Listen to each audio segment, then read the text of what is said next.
रहीम अस्सलाम वालेकुम नाज़रीन, स्पेशल रिपोर्ट का आज का शुमारा लेकर मैं आपका मेज़बान आपकी खदमत में हाजिर। नाज़रीन, आज के स्पेशल रिपोर्ट में सबसे पहले बात होगी लाइन ऑफ एक्चुअल कंट्रोल के हवाले से, जहां हिंद चीन सरहदों की तनाज़ुर के हवाले से बात करें और लद्दाख तातुल पर फ़ौजी सतह की 7वीं जो मीटिंग है वो कल हुई है। इस हवाले से कहीं ना कहीं कशीदगी को कम करने की बात हुई है और कई मामला पर इत्तेफाक राय भी हुआ है। मेरे सीनियर साथी रहमत कलीम बराह रास्त दिल्ली से हमारे साथ जुड़े हैं, इसी मामले पे बात होगी। रहमत, कल मीटिंग हुई है, फौजी सतह की 7वीं मीटिंग हुई है और कहीं ना कहीं कहा जा रहा है कि इत्तेफाक राय होगा कई मामलात पे, क्या कहना चाहेंगे?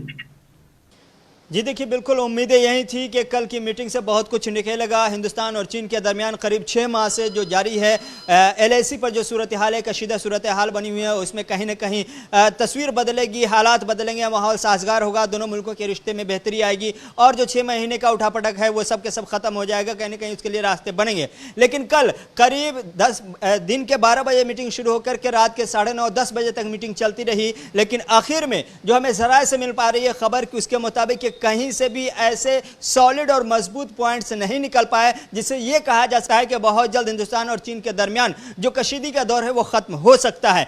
ऐसे में कल की मीटिंग में सबसे बड़ी बात जो हुई, हिंदुस्तान की तरफ से कहा गया कि जितने भी फ्रिक्शन पॉइंट हैं, जितने भी मुतनाज़ा खित्ते हैं जहां जहां पर फौज की तैनाती है चीन की तरफ से, उन तमाम खित्तों से बाज़ाब्ता तौर पर फौजों को वापस बुलाया जाए, वहां से फौजी इनखला को मुमकिन बनाया जाए। हिंदुस्तान की तरफ से सॉलिड अंदाज में यह बात रखी गई। वहीं दूसरी तरफ चीन की तरफ से कहा गया कि वो पैंगोंग को लेकर के ईस्टर्न लद्दाख के खास हिस्से में जहां पर फौजों की तैनाती है वहां से तैयार होते हुए दिखाई दे रहे हैं। मामला आकर फंसता है, चीन का कहना है कि फिंगर 8 से हम पीछे नहीं हटने वाले, हिंदुस्तान का कहना है कि फिंगर 8 से आपको पीछे जाना होगा। हिंदुस्तान के लिए कहा जा रहा है चीन की तरफ से कि हिंदुस्तान को चाहिए कि अपनी फौजों को फिंगर 4 से वापस ले जाए, फिंगर 3 और फिंगर 2 की तरफ। हिंदुस्तान का कहना है कि हमारे फिंगर 4 के आगे तक के हमारी जमीन है, हम अपनी जमीन से वापस कैसे जा सकते हैं। तो कहीं ना कहीं ये जो तस्वीर बन रही है अभी भी वही तस्वीर है जो हमने पिछले 6 महीने में देखी है। हिंदुस्तान अपने दावे पेश कर रहा है, चीन अपने दावे पेश कर रहा है। लेकिन कल की मीटिंग में एक पॉजिटिव जो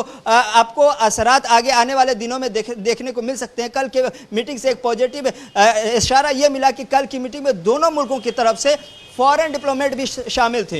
इसका मतलब यह था कि आगे जब हम देख रहे हैं कि मुसलसल फौजी सतह की मीटिंगें नाकाम हो रही हैं, आगे सफारती चैनल को मजीद तेज करके जल्द से जल्द नई मीटिंग और नए दौर का आगाज के लिए कोई ना कोई खाका तैयार होने वाला है। चूंकि मिलिट्री लेवल की कमांडर सतह की फौज सतह की जो मीटिंग हो रही है मुसलसल नाकाम हो रही है। कल की मीटिंग में सीधे तौर पर हिंदुस्तान ने अपने शराइत रखे, चीन ने अपनी बातें की। हिंदुस्तान ने कहा कि जितनी जगह पर तनाज़ा है, जहां जहां फौजों की तैनाती है वहां से फौजों को इनखला हो, और वहीं दूसरी तरफ चीन का कहना है कि आप फिंगर 4 से पीछे जाइए। तो हिंदुस्तान कह रहा है हमारी जमीन है। रहमत, मैं एक चीज जानना चाहूंगा, जहां फौजी सतह की मीटिंगें हुई है, 7वें दौर की मीटिंग हुई है, क्या कुछ इसमें होगा इत्तेफाक राय किन चीजों पे होगा? मगर कई डिफेंस एक्सपर्ट्स की ये राय है कि खारजा उमूर की मीटिंग होना बड़ा जरूरी है। इन मामलात को अगर इन मामलात के हवाले से बात करनी है, इत्तेफाक राय के हवाले से बात करनी है या पूरे मामले को खत्म करना है, इसके हवाले से खारजा सतह की मीटिंग होना बड़ा जरूरी है।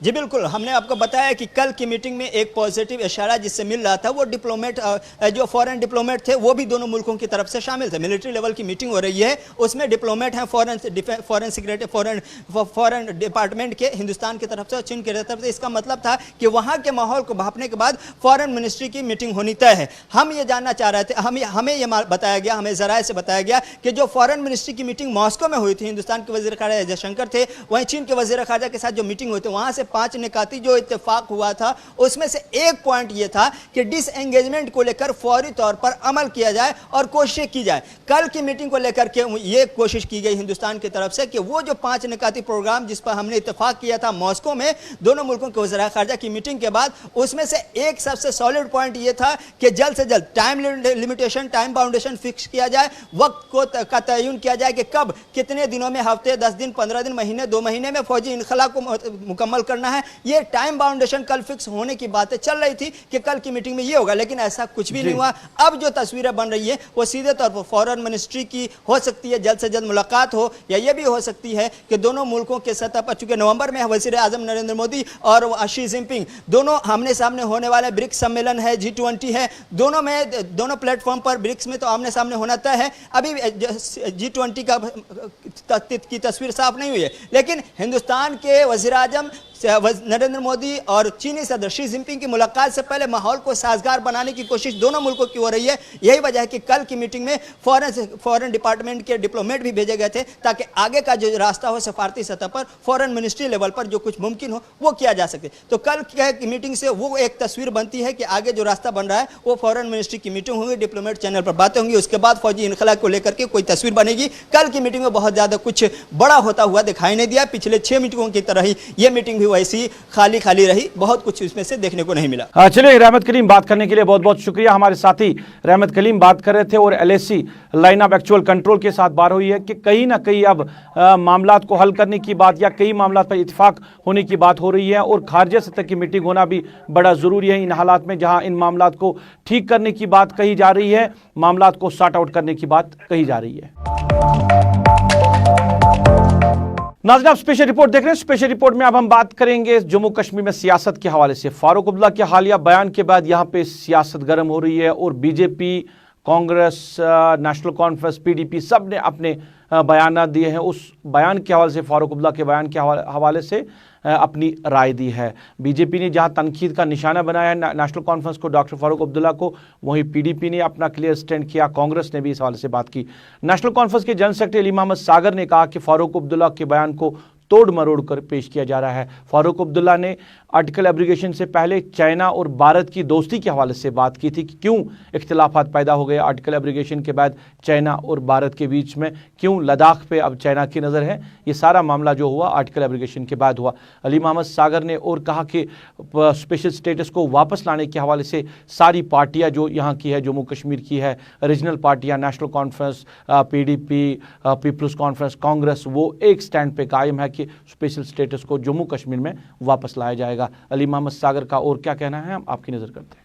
जो फारूक साहब का स्टेटमेंट, जो उनका स्टैंड है, वही सबका स्टैंड है, तमाम पार्टी का स्टैंड है, उमर साहब का स्टैंड है और जो बाकी पार्टियां हैं भी वो उनका भी वही स्टैंड है। उसमें कोई फ़र्क नहीं है कि 370 बंदी से ये जो हमारी स्टेट है, ये जो विभाजन किया गया, इसको कमज़ोर किया गया है, तो हम उसके ख़िलाफ़ हैं और इसके लिए इनको करना होगा, ये एक्सरसाइज करनी होगी। जो पोजीशन हमारी थी उसको बहाल करना होगा और यहाँ की जो अंदरूनी खुद मुख्तारी उसको पूरी तरह से बहाल करना होगा। उसमें कोई दो राय नहीं। ये हिंदुस्तान के आईन ने ये हक़ हमें दिया है और इस पर बात करने से हमें कोई रोक नहीं सकता। तो डॉक्टर साहब ने कल चाइना की बात की, चाइना ही है जो आप वो देखिए किस कॉन्टेक्स्ट में डॉक्टर साहब ने बात की। उसने कहा ये चाइना के साथ खूब दोस्ती कर रहे थे। आज जब ये बात हो गई, चाइना ने जो बात कही है उसको मानना चाहिए। चाइना ने बात कही है कि ये जो यूनियन टेरिटरी लद्दाख को बनाया, ये गलत बात है। तो डॉक्टर साहब ने उस पैरे में बात की। डॉक्टर साहब चाहते हैं कि हिंदुस्तान, हमारी जो क़यादत है वो हमारी बात को माने, हमारे जो डिमांड है, जो हमारी पोजीशन थी उसको एंडोर्स करे और मुल्क के सालमियत के लिए और सेक्युलर किरदार को बचाने के लिए ज़रूरी है कि जम्मू कश्मीर का जो एक स्पेशल स्टेटस है आइन में, उसको बहाल किया जाए। इधर कांग्रेस के स्टेट प्रेसिडेंट गुलाम अहमद मीर ने भी इस हवाले से बात की। उन्होंने कहा कि चाइना के हवाले से जो फारूक अब्दुल्ला ने बात की वो उनकी अपनी ज़ाती राय है, कांग्रेस उस हवाले से बात नहीं करेगी। मगर गुपकार डिक्लेरेशन के हवाले से उन्होंने ज़रूर बात की। उनका कहना है कि गुपकार डिक्लेरेशन एक प्लेटफॉर्म है और सब पार्टियां उस पर मुतहद है। अब उस पर लाहेअमल, आगे के लाहेअमल के हवाले से उसने बात की, या उसमें उस गुपकार डिक्लेरेशन में पेशरफ्त क्यों नहीं हो रही है, उस हवाले से उन्होंने बात की। मीडिया के सवाल के जवाब में उन्होंने कहा कि PDP प्रेसिडेंट महबूबा मुफ्ती अभी बंद है, महबूबा मुफ्ती को रिहा किया जाए, उसके बाद गुपकार डिक्लेरेशन के हवाले से लाहेअमल तय किया जाएगा और आइंदा की हिकमत अमली भी तय की जाएगी। मगर सबसे पहले उन्हें सरकार से कहा कि वो पार्टी के जो पीपल्स डेमोक्रेटिक पार्टी की सरपरस्त है, प्रेसिडेंट है महबूबा मुफ्ती, उनको पहले रिहा किया जाए। और गुलाम अहमद मीर का क्या कहना है, हम आपकी नज़र करते हैं। जब हम बैठेंगे, जब महबूबा मुफ्ती फ्री हो जाएगी, हम सब ने डिमांड किया है कि वो भी एक स्टेक होल्डर है, उसको पहले छोड़ो। जब उसको रिलीज़ करेंगे, सारी पार्टीज़ लाइक माइंडेड बैठेंगी, अगला लाहे अमल आपको उस वक्त बता देंगे। चलिए नाज़रीन, बात सियासत की हो रही थी। फारूक अब्दुल्ला के बयान के बाद कहीं ना कहीं सियासी हलकों में खलबली सी मच गई है। बीजेपी ने अपना स्टैंड रखा है और उन्होंने तनकीद का निशाना बनाया है नेशनल कॉन्फ्रेंस को, फारूक अब्दुल्ला को, और पीडीपी, कांग्रेस, नेशनल कॉन्फ्रेंस, उन्होंने इस बयान के हवाले से अपनी राय पेश की है। नाज़रीन, आप स्पेशल रिपोर्ट देख रहे हैं। स्पेशल रिपोर्ट में अब हम बात करेंगे महकमा सेहत आमा की। यहाँ पे लोगों की आए रोज़ शिकायतें रहते हैं महकमा सेहत आमा के हवाले से, हेल्थ डिपार्टमेंट के हवाले से, लोगों की ग्रीवेंसेस और लोगों की मुश्किलात। चाहे श्रीनगर के अस्पतालों की बात करें, ज़िला अस्पतालों की बात करें, कोविड-19 के बाद तो परेशानियों में इजाफा हुआ क्योंकि सरकार ने कई यहाँ के बड़े अस्पतालों को कोविड में तब्दील किया है, जिनकी वजह से OPDs में या सर्जरीज के हवाले से लोगों को काफ़ी मुश्किलात हो रही है। कलारूस कुपवारा की एक हामला खातून को जो दर्द ज़ह में मुब्तला थी, उनको हंदवारा लाया गया है क्योंकि उनको दर्द था और वो हामला थी, तो बच्चे को जन्म देने के हवाले से उनके घर वालों ने उनको अस्पताल पहुंचाया। अस्पताल पहुंचने के बाद वहां हंदवारा में जो डॉक्टर्स थे उन्होंने उसको जो ज़िला बारामूला का जो मेडिकल कॉलेज है वहां पे रेफ़र किया और रास्ते में ही इस खातून ने अपने बच्चे को जन्म दिया। कई सवालात खड़े होते हैं। जो उनके घर वालों ने इल्ज़ाम लगाया कि वहाँ पे डॉक्टर्स ने उनकी तरफ तवज्जो नहीं दी और एक बहाना करके दूसरा बहाना, पहले ब्लड का फिर कोई और मामला लेकर उनको कहा गया कि आप बारामूला जो मेडिकल कॉलेज जाओ। बच्चे को जन्म दिया उन्होंने रास्ते में, गाड़ी में, एम्बुलेंस में। कई सवाल खड़े कर रहे हैं क्योंकि उनके घर वालों का इल्ज़ाम है कि दोनों की जान को खतरा था। अभी भी बच्चा जो है वो उनका ज़ेर इलाज है श्रीनगर के चिल्ड्रन हॉस्पिटल में, जहां उनकी तबीयत बिगड़ रही है। जो हामला खातून है अब उनकी जो वो सेहतयाब हो रही है, वो रिकवर हो रही है, मगर बच्चे की सेहत जो है वो ख़राब होती जा रही है। सवाल ये है, क्या डॉक्टर्स ने लापरवाही की? इस खातून को अगर इतना ज़्यादा दर्द था, क्या एम्बुलेंस में उसके साथ एक गायनोकोलॉजिस्ट को नहीं दिया जाता जो रास्ते में उसको देख ले? या ऐसा वाक़ा आया और पेश हुआ जब उसने बच्चे को जन्म दिया गाड़ी में, तो उसके लिए एक डॉक्टर का साथ होना ज़रूरी नहीं था? यह सरकार के दावे लोगों तक बेहतर सहूलियात पहुंचाने की वजह से, जहां सरकार बार बार फोकस कर रही है और कह रही है कि महकमे हेल्थ में लोगों को मुश्किलात नहीं होनी चाहिए, इसके लिए सरकार ऑन टोज़ है और ग्राउंड सिचुएशन पे काम हो रही है। ये हालात है, ये असल हक़ाइक़ है। कुपवारा, ज़िला कुपवारा के कलारुस इलाके की खातून, अब बच्चे को इसने जन्म दिया और बच्चे की हालत जो बिगड़ रही है, जो अस्पताल में अभी ज़ेर इलाज है चिल्ड्रन हॉस्पिटल में, क्योंकि वो कहा जा रहा है कि उसमें काफ़ी परेशानी हुई थी, वो कमज़ोरी की सबब भी उसको अस्पताल में दाखिल करना पड़ा क्योंकि उसने एम्बुलेंस में बच्चे को जन्म दिया। डॉक्टर साथ नहीं था, कोई साथ नहीं था, उसके लोग, उसके घर वाले, लवाकिन उसके साथ थे जिन्होंने इल्ज़ाम लगाया। हमने इस हवाले से बात करनी चाहिए। पहले उस खातून से हमने बात की जो ज़ेर इलाज है मेडिकल कॉलेज बारामूला में, वहाँ पे हमारे साथी इरशाद अहमद ने इस खातून से बात की और जानना चाहा कि इसको क्यों रेफ़र किया गया है हंदवारा डिस्ट्रिक्ट हॉस्पिटल से बारामूला के मेडिकल कॉलेज तक। इस खातून का क्या कहना है, हम आपकी नज़र करते हैं। उन्हें सुना है जाओ बारामूला में, बस रेफर किया उन्होंने। हाँ, नहीं उन्हें सुन दिखा ना होन, उन्हें है आप 5 पाउंड होने बस। अच्छा, जाओ, मुझको क्या पता। तो डिलीवरी कहाँ पे हुई थी? गाड़ी में। अच्छा, गाड़ी में? एम्बुलेंस में। हाँ, एम्बुलेंस में। हाँ, कहाँ पे? उधरी रास्ते में। फिर आप जब यहाँ पे पहुँचे तो यहाँ पे ट्रीटमेंट ठीक ठाक मिला? हाँ, ठीक। हाँ, जहाँ पे डॉक्टर ने ठीक अच्छी तरह देख। क्या आपको लगता है ये हंदवारा में जो हॉस्पिटल है वहाँ के उन डॉक्टरों की लापरवाही है? फिर क्या, नहीं थे डॉक्टरों ने असली देखा। तो क्या चाहते हैं आप? क्या उनके खिलाफ सख्त से सख्त कार्रवाई होनी चाहिए? मर्जी तुझी। हंदवारा डिस्ट्रिक्ट हॉस्पिटल के जो मेडिकल सुपरिटेंडेंट है, हमने उनसे बात की और खंगालने की कोशिश की क्यों इसको रेफ़र किया गया है, क्यों रेफरल अभी भी देखा जा रहा है। अगरचे हर एक ज़िला अस्पताल में सरकार कह रही है कि हमने सहूलियत रखी है, वहाँ एक हामला खातून बच्चे को जन्म दे सकती हैं, वहाँ बच्चे के लिए भी जो इंतज़ामात रखे गए हैं और हामला खातून के लिए भी इंतज़ामात रखे गए कि हर एक ज़िला अस्पताल में अब बच्चा जच्चा जो है उसके लिए वार्ड रखा गया है, एक ज़िला अस्पताल में उस तरह की सहूलियत रखी गई है। क्यों रेफ़र किया गया? हमारे साथी शमीम अहमद ने मेडिकल सुपरिटेंडेंट हंदवारा से बात की, उनका क्या कहना है हम आपकी नज़र करते हैं। देखिए, वो जो पेशेंट आया था वो कलारू से रेफर हुआ था, तो कलारू से आपको पता है डिस्टेंस कितनी है यहाँ तक। तो पेशेंट जो था वो सीवियरली एनीमिक था, उसका हीमोग्लोबिन तकरीबन 5 पॉइंट्स था और पेशेंट जो डॉक्टर जो वहाँ पे ड्यूटी थे उनके हिसाब से पेशेंट मेकोनियम लीक कर रही थी और पेशेंट जो बच्चा था वो हेड आई अप था। ये डॉक्टर्स का वर्जन है, वहाँ पे जो डॉक्टर हैं, लेकिन पेशेंट सिवियरली एनीमिक थी। तो उस वक्त 5 बजा हुआ था, तो पेशेंट्स को कहा गया है कि आप ब्लड अरेंज करें, तो उनके साथ कोई ऐसा अटेंडेंट नहीं था। तो फिर डॉक्टर साहब ने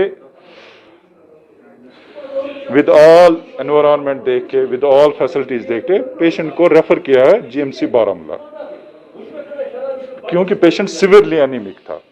हाँ, तो इसलिए उसको पेशेंट को रेफर किया with all precautions, with all observations, patients को रेफर किया। एक्यूजिशन आ रही है, तो उसके लिए हमने एक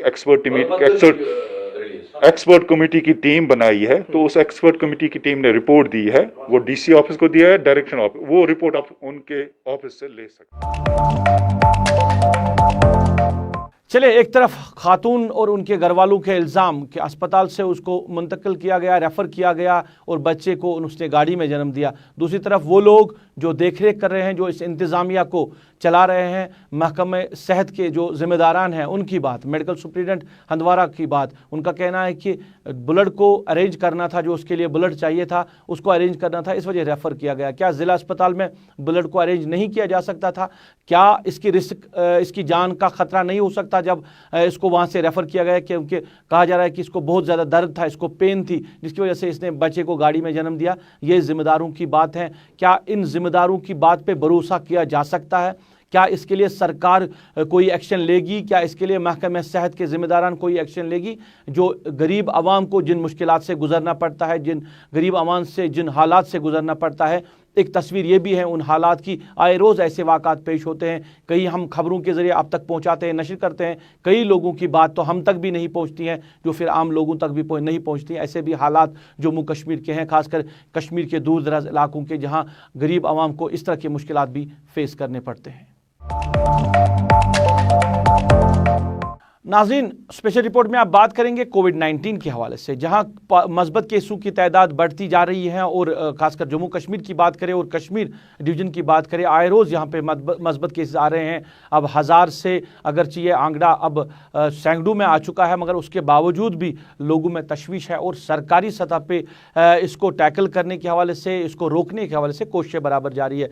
ज़िला तरक्याती कमिश्नर ऑफिस बारामूला में आज वहाँ पर एडमिनिस्ट्रेशन ने रिपीट टेस्ट के हवाले से इकदाम उठाए। जो भी लोग काम की गर्ज से डीसी ऑफिस बारामूला जाएंगे या जो भी मुलाजिम वहाँ पे काम कर रहे हैं, उनके टेस्ट लिए जाएंगे। फिर जिनके रिपोर्ट मस्बत आएंगे उनको ऑफिस में दाखिल होने नहीं दिया जाएगा, उनको इलाज के हवाले से फिर रखा जाएगा। और जिन लोगों के नेगेटिव टेस्ट आएंगे वो जो ज़िला तरक्याती कमिश्नर ऑफिस के में जा सकते हैं और वहाँ पे काम कर सकते हैं मुलाजिम अपने तरीके से, और आम लोगों की जिस तरह का काम होगा वो कर सकते हैं। इस हवाले से डॉक्टर्स ने भी गुलिस्तान न्यूज़ के साथ बात की, जो वहाँ पे टेस्ट करवाते थे, कि क्यों यहाँ पे ये स्टेप लिया गया है, क्यों टेस्ट करवाए गए हैं। इस पे वहाँ के डॉक्टर्स ने हमारे साथी इरशाद अहमद से बात की। 260 के करीब टेस्ट हो गए हैं, तो जिनमें से 6 पॉजिटिव है, एक दो जिनमें से 2-3 जो है वो एम्प्लॉय है यहाँ पे, क्योंकि यहाँ पे बहुत ज़्यादा गैदरिंग रहती है। गेट पे तो इनको सिर्फ थर्मल स्कैन इनका हो रहा है और कुछ नहीं हो रहा है। अंदर कोई पॉजिटिव है, कुछ है, अंदर में बहुत ज़्यादा गैदरिंग रहने की वजह से डी साहब ने ऑर्डर निकाला, फिर हमें बीएमओ साहब ने यहाँ भेज के आज सुबह से हमने यहाँ पे सैम्पलिंग स्टार्ट की। 260 अभी तक हो गई, विजिटर्स का भी हुआ और एम्प्लॉयज़ का भी हुआ। इनमें से एक उड़ी से ताल्लुक़ रखता है, 2-3 बारामूला से ताल्लुक़ रखता है, एक सोपोर से ताल्लुक़ रखता है, एक शीरी से ताल्लुक़ रखते हैं। लोग एहतियात नहीं कर रहे। अगर आप बाजार की तरफ देखेंगे तो आप देखेंगे 10 में से 8 लोग ऐसे होंगे जिन्होंने मास्क नहीं लगाया होगा या सोशल डिस्टेंस नहीं रख रहे हैं। लोग अभी भी इस चीज़ को थोड़ा आसान समझ रहे हैं। मतलब लॉकडाउन में तो कमी आ गई है। हर जगह आप देखिए कितने एडवर्टाइजमेंट भी हो रही है, पोस्टर्स भी लगे रहते हैं कि मास्क लगाओ, सोशल डिस्टेंस, हैंड वॉश का, हाइजीन वगैरह का पूरा ख्याल रखें। लेकिन लोगों को मतलब उतना ध्यान नहीं दे रहे, जिसकी वजह से इतने ज़्यादा पॉजिटिव केसेस भी आ रहे हैं। टेस्टिंग का सवाल है, आपके साथ मैं एक शेयर करना चाहता हूँ एक अच्छी न्यूज़ की। जो पहले हमारे टेस्ट श्रीनगर जाते थे, जो financial commissioner health and medical education है डलू जी, उन्होंने हमें भी यहाँ पर एक लैब दी है RT-PCR। अब हम यहाँ करेंगे एक फुल फ्लेज्ड वायरोलॉजी लैब, यहाँ शुरू हो गई है। अब पूरे इस एरिया के सैंपल्स जो हैं वो बारामूला में होंगे और हमारी वायरोलॉजी लैब में होंगे। इस वक्त 85 के करीब पेशेंट्स हैं और रिकवरी रेट बहुत अच्छी है अल्हम्दुलिल्लाह, और पेशेंट सेहतियाब होकर घर जाए। जो आप देख रहे हैं कि इस वक्त ज़्यादा तादाद बढ़ रही है, लोग फॉलो नहीं कर रहे हैं जो SOPs हम उनको बार बार बोलते हैं। लोगों को चाहिए कि जब तक वैक्सीन ना आ जाए तब तक ये चीज़ें जो है फॉलो, डिस्टेंसिंग या मास्क यूज़ करना या हैंड सैनिटेशन, इसको फॉलो करें। चलिए नाज़रीन, बात कोविड-19 की हो रही है और कोविड-19 में लोगों के मुश्किलात काफ़ी ज़्यादा बढ़ गए हैं। हम हेल्थ के हवाले से हमने बात आप तक पहुंचाई है, अब ट्रांसपोर्ट के हवाले से भी बात करेंगे, जहां सरकार ने SOPs को फॉलो करने की बात कही है, गाइडलाइंस मुरतब की है कि आप जहां पे अनलॉक कर दिया गया है और ट्रांसपोर्ट जो है पब्लिक ट्रांसपोर्ट उनको अलाउ किया है कि वो सड़कों पे चले। पब्लिक ट्रांसपोर्ट वो जो मुसाफिर हैं उनको अपनी गाड़ियों में ले जाए एक जगह से दूसरी जगह, वो प्रोसेस जो है उसको कंटिन्यू कर दिया गया। मगर सरकार ने इस हवाले से कहा था कि अगर हम सोमो की बात करें, अगर उसमें 10 सवारियाँ बैठती हैं, आप 5 सवारियाँ लेके चल सकते हो, क्योंकि वहाँ एक तो सोशल डिस्टेंस रहेगी और दूसरा कि लोगों में कोविड का जो खतरा है वो बढ़ नहीं सकता है। और किराया में इजाफा इस हवाले से किया गया था कि कहीं किराया में बढ़ावा हो जाएगा, मगर अब इसमें शिकायतें आ रही है। एक तो किराया बढ़ाया गया है और दूसरा वो जो SOP है वो कहीं दिख नहीं रही है। सोमो में 10 के बजाय 12 सवारियाँ लेके सोमो जो ड्राइवर हजरात हैं वो चल रहे हैं और किराया में भी इजाफा हो रहा है। इस हवाले से ज़िला गांदरबल में भी शिकायतें आ रही थी और ARTO जो गांदरबल है उसके ऑफिस तक शिकायतें पहुंची और आज ARTO जो गांदरबल है वो सड़कों पे आए, उन्होंने सोमो गाड़ियों की जांच की है, गाड़ियों की जांच की है कि कितनी सवारियां गाड़ियां ले रही हैं और किराए के हवाले से जिस तरह की शिकायत है उस हवाले से उन्होंने वहाँ पे इकदाम उठाए और लोगों से बात की, ट्रांसपोर्टर्स से बात की और गाड़ियों की जो है वहाँ पे तलाशियाँ भी ली गई है, गाड़ियों में जो सवारियाँ बैठी हैं उनसे बात भी की है। फिर मीडिया के साथ उन्होंने बात की, गुलिस्तान न्यूज़ के साथ भी उन्होंने बात की। ARTO गांदरबल का क्या कहना है, हम आपकी नज़र करते हैं। एक्चुअली हमारे को RTO साहब ने डायरेक्ट किया है and district administration over charging हो रही है डिस्ट्रिक्ट में बहुत सी जगहों पे और बहुत सी जगहों पे हो भी नहीं रही है, लेकिन वह स्टार्ट ड्राइव सिंस यस्टरडे, इस ड्राइव 7 दिन चलेगी अगेंस्ट द वायलेटर्स जो ओवर चार्जिंग और जो SOPs को गाड़ी में फॉलो नहीं करते हैं। मेरी यही गुजारिश रही लोगों से कि वो हमारे साथ कोऑपरेट करें, हमें जो हम जुर्माना कर रहे हैं या कार्रवाई करें उसमें इंटरफेयर न करें, क्योंकि लोगों की कंप्लेंट है, उन्हीं का काम हम कर रहे हैं और हमें उम्मीद है इंशाल्लाह जो यहाँ के जो ट्रांसपोर्टर्स है डिस्ट्रिक्ट गांदरबल के ये भी कोऑपरेट कर रहे हैं। इंशाल्लाह ये मुहिम आगे चलती रहेगी और इससे लोगों को बहुत फायदा। देखिए ये तो पूरे जब से ये कोविड हुआ है तो ये कंप्लेंटें आ रही है, हर एक डिस्ट्रिक्ट में आ रही है, लेकिन अल्लाह का शुक्र है यहाँ पर उतनी ज़्यादा नहीं है, फिर भी हम ऑन टोज है, हमारी पूरी मतलब नज़र है गाड़ी वालों पर, हम खुद जायज़ा ले रहे हैं इसका ऑन ग्राउंड। फिजिकली मैं 2 दिन से सड़क पर ही हूँ, वो सारे वायलेशन हो भी रही है, वो हमने रोकी और कुछ हो भी नहीं रही है, तो इंशाल्लाह in future with in 7 days इसका बहुत ही अच्छा असर आता है। चलिए नाज़रीन, कोविड-19 के हवाले से लोगों के मुश्किलात अस्पतालों से लेकर सड़क तक अब लोगों के मुश्किलात है, मार्केट से लेकर घरों तक लोगों को मुश्किलात हो रही है। कोविड-19 की वजह से बीमारों को सही इलाज नहीं मिल रहा है, सर्जरीज जिनको करनी है उनको सर्जरी नहीं करवाई जा रही क्योंकि एमरजेंसी सर्जरीज को बंद रखा गया है। अब लोग घरों से बाहर आए तो मार्केट में परेशानी, मार्केट की रेट काफ़ी ज़्यादा बढ़ रही है, एशियाई खुर्दनी की चीज़ों में काफ़ी ज़्यादा रेटों में काफ़ी ज़्यादा इजाफा हो रहा है और अब गाड़ी में जो पब्लिक ट्रांसपोर्ट है उसमें सफ़र करे तो किरायों में इजाफा। ये सरकार के SOPs, सरकार के गाइडलाइंस जिसकी वजह से लोगों के मुश्किलात में दिन ब दिन इजाफा होता जा रहा है। अब सरकारी सतह पे इसको हैंडल करने की ज़रूरत है, इसकी देखरेख करने की ज़रूरत है, कहीं ना कहीं मैन एंड मशीनरी को इस काम में इन्वॉल्व करने की ज़रूरत है। आज के स्पेशल रिपोर्ट में बस इतना ही। मुझे मेरी पूरी टीम के साथ, मेरे कैमरा पर्सन समीर वानी, मेरे ऑनलाइन एडिटर खालिद मुश्ताक के साथ इस वादे के साथ दीजिए इजाज़त। आप अपना ख्याल रखेंगे, हमें दुआओं में याद रखेंगे।